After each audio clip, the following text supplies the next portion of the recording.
Assalamualaikum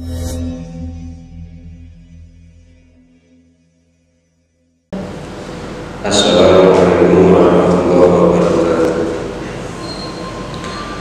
Alhamdulillahil kafa, wassalatu wassalamu ala sayyidina Muhammadin Mustafa wa ala alihi wa sahbihi ahli sidqi wal wafa. Subhanaka la ilma lana illa ma 'allamtana innaka antal alimul hakim. Rabbi shrah li sadri wa yassir li amri wahlul 'uqdatam min lisani yafqahu qawli. Amin ya rabbal alamin. Mari anak-anak sekalian, kita sama-sama membaca surah Al-Fatihah. Kita minta kepada Allah Subhanahu wa taala agar senantiasa diberikan ilmu yang manfaat dan barokah, senantiasa dijadikan anak-anak yang soleh, yang selalu membantu dan membanggakan orang tua. Dan semoga kita semuanya selalu dikatakan sampai ada di akhirat Allah Subhanahu wa taala dalam keadaan selamat sentosa. Amin ya rabbal alamin. Ala hadirin yang ala kulli niyatin sholihah wa ila hadrati Rasulillah Muhammadin sallallahu alaihi wa alihi wa sahbihi wa sallam. Al-Fatihah.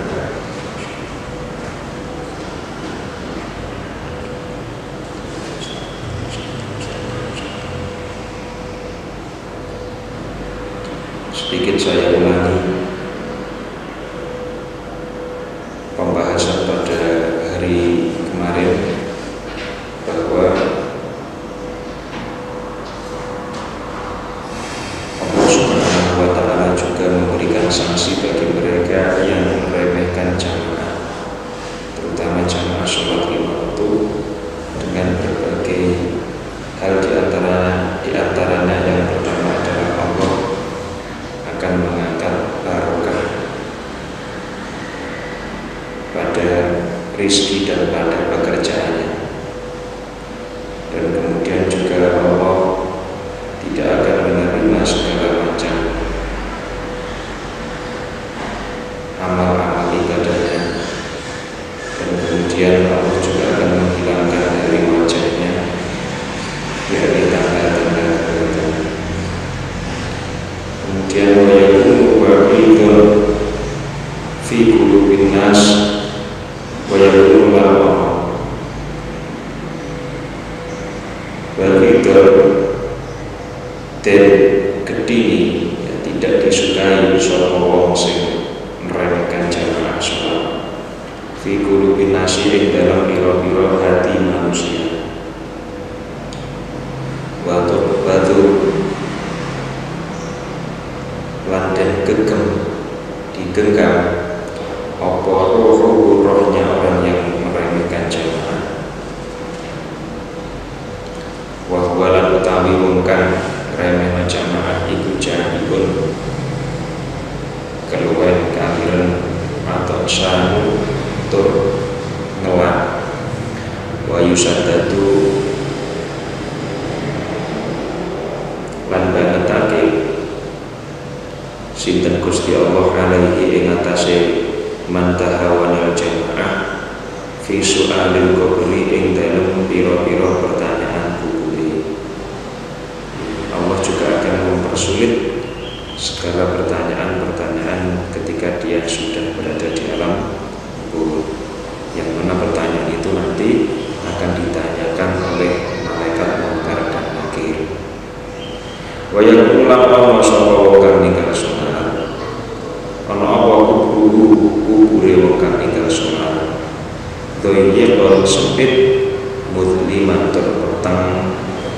Kemudian di dalam kuburnya orang yang tahawan di jamaah, orang segampang menggampangkan sholat berjamaah itu, di dalam kuburannya pun Allah akan menjadikan sangat-sangat gelap dan sangat-sangat sempit. Wa yusaddatu lan bangetake sinten Gusti Allah alaihi ing atase wong kang ninggal atau alaihi ing atase wong kang remeh jamaah fil hisabi ing dalem hisabe yaumul qiyamati ing dalem dina kiamat wa yadhuru lan bentu alaihi ing atase wong kang remeh jamaah sapa sing bentu yang marah yang murka apa pengiran wa yu'aqi bulan menghukum sapa Allah ing atase wong kang remeh jamaah bidkhulil nari kelawan mancing marang dan terakhir pada intinya orang yang meremehkan jamaah itu juga nanti akan Allah masukkan ke dalam nerakanya. Karena ngeten para hadirin, kenapa kok sholat ini kita usahakan harus dalam keadaan berjamaah? Karena jamaah ini adalah syarat orang diterima sholat. Sholat sendiri sah, jamaah sah. Tapi kalau sholat sendiri belum tentu diterima oleh Allah, bedanya itu. Tapi kalau orang itu sholat dengan berjamaah itu sudah pasti, karena Allah sendiri karena Kanjeng Nabi sendiri dalam salah satu hadisnya mengatakan bahwa orang yang sholatnya jamaah itu sudah pasti akan diterima oleh Allah. Nanti keterangannya ada di akhir. Sudah pasti. Hanya bagaimana agar kita ini yakin kalau sholat kita ini diterima oleh Allah? Ya jemaah, sholatnya sudah di WA, yakin sudah itu. Masa kita tidak percaya sama sabdanya Rasulullah sendiri yang mengatakan bahwa orang itu kalau sholatnya berjamaah pasti diterima sama Allah. Jadi kalau kita ini agar yakin sholat kita diterima sama Allah atau tidak, ya kita lihat kita jamaah pada. Nah kitanya sholatnya jamaah berarti ya sudah pasti kita diterima, jaminannya Kanjeng Nabi. Kalau kita sholatnya sendirian, wallahu a'lam, bisa jadi diterima atau mungkin tidak diterima sama Allah. Sholatnya sah tapi tidak diterima, kan repot. Kita dianggap sholat sama Allah tapi pahalanya nggak ditulis, cuma hanya sebatas menggugurkan kewajiban. Kita memang gugur kewajiban kita untuk sholat, tapi nilai sholat itu di mata Allah tidak ada. Makanya orang itu kalau nyuwun sewu meremehkan jamaah, nanti ujung-ujungnya pun juga akan meremehkan sholat. Makanya jamaah ini adalah hal yang sangat penting.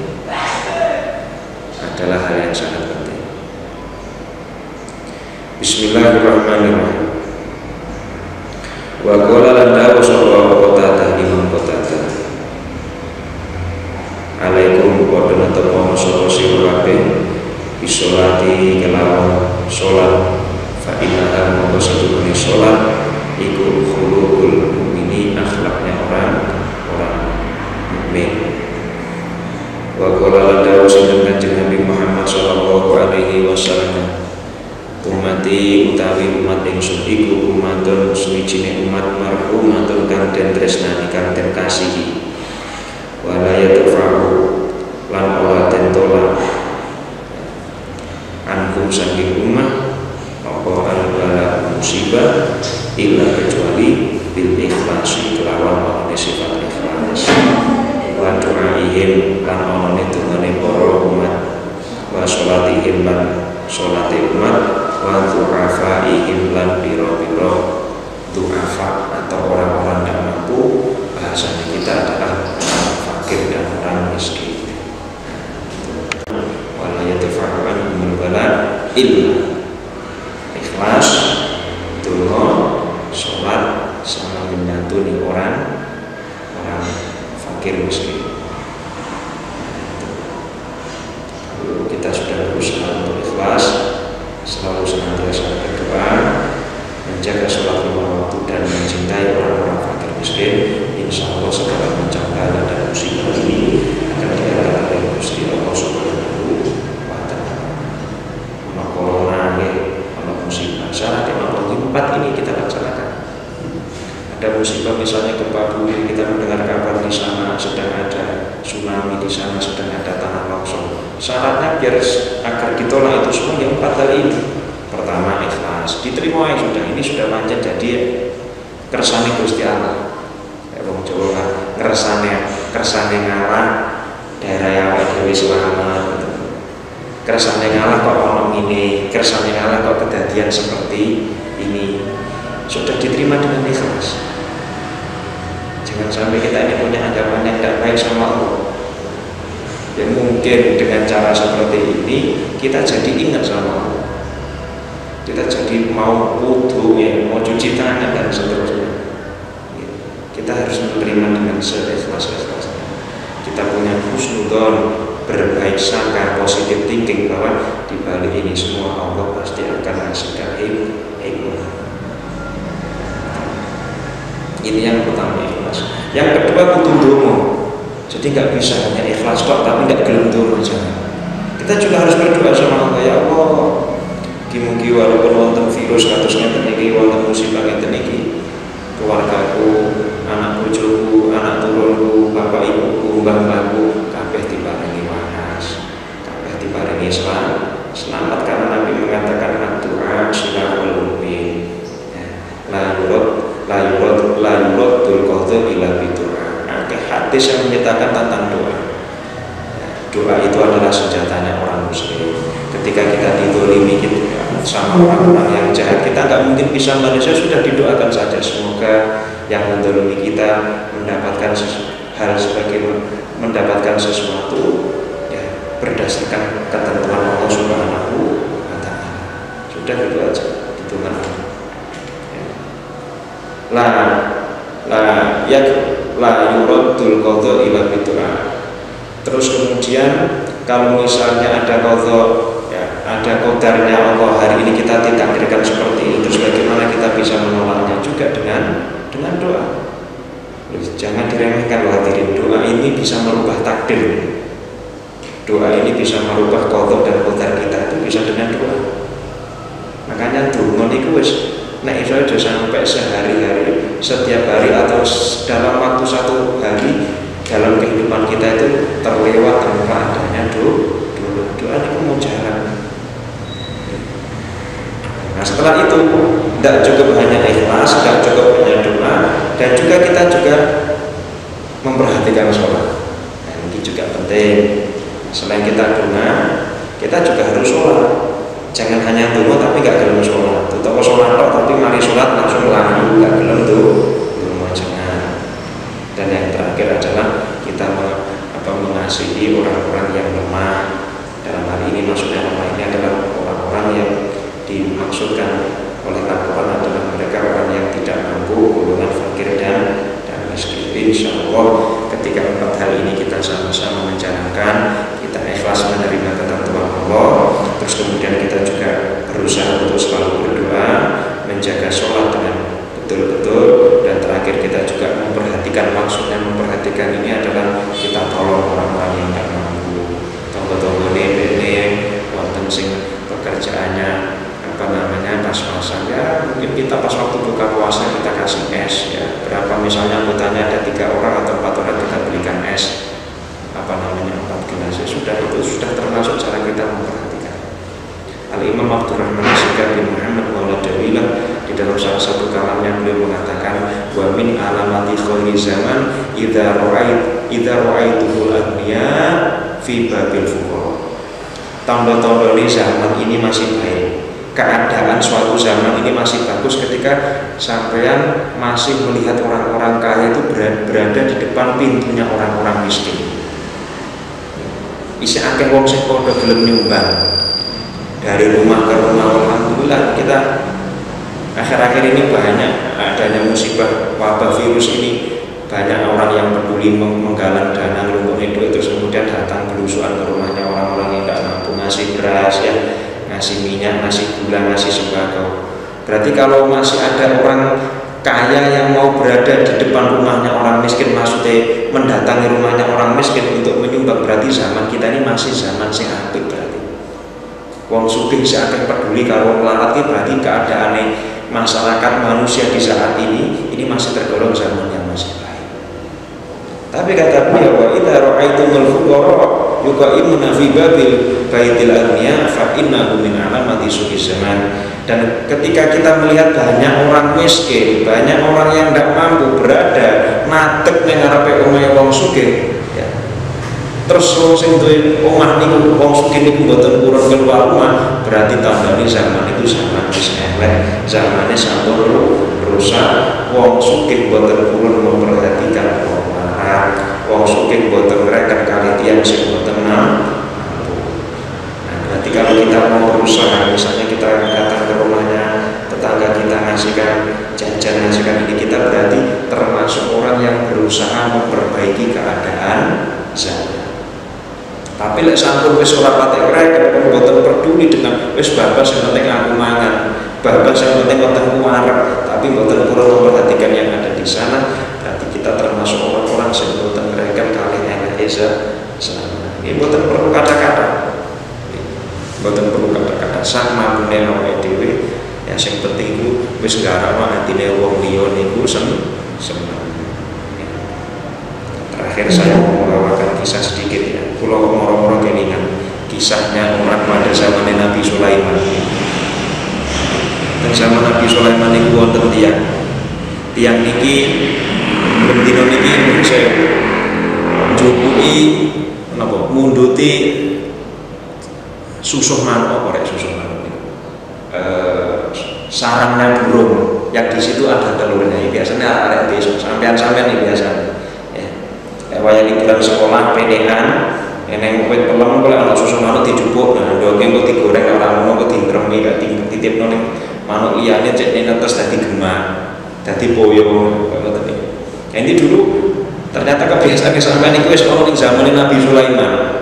Ada orang ini setiap paginya niku senengane napa niku pergi ke hutan ya, pergi ke gunung goleki wis sing teng mriku wonten sarangnya burung, ada susuk manuk.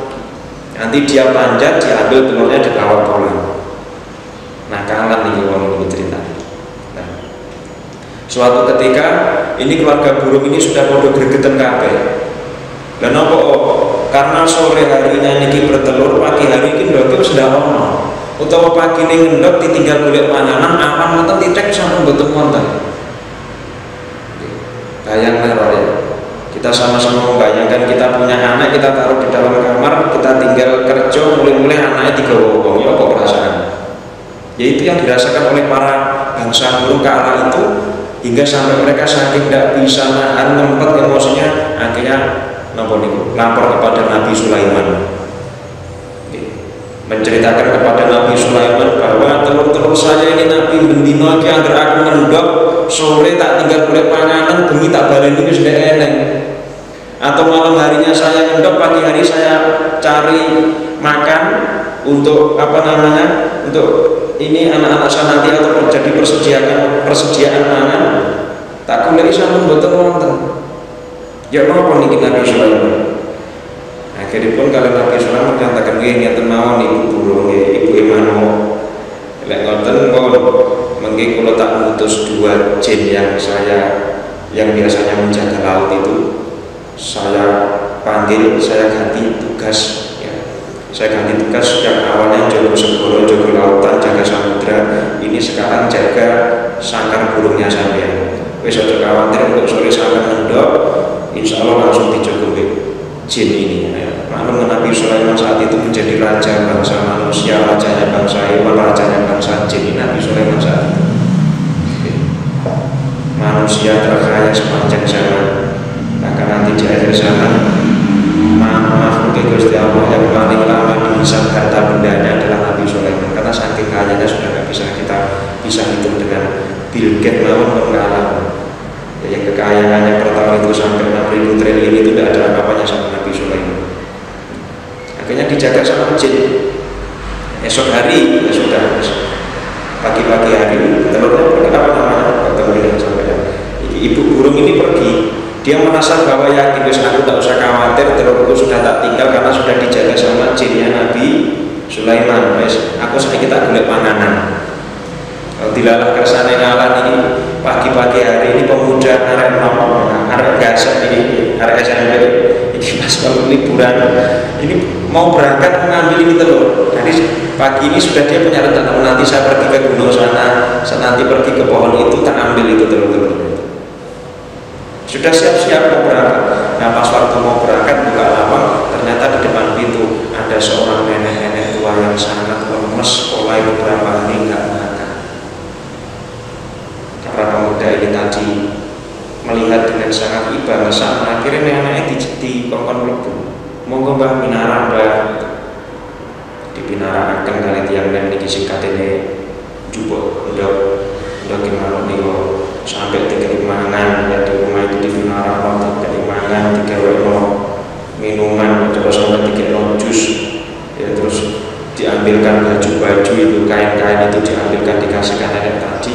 Tak lupa ketika nenek tadi mau pulang sama pemuda tadi dikasih uang sebagai perbekalan untuk menuju ke rumah. Di sana nih,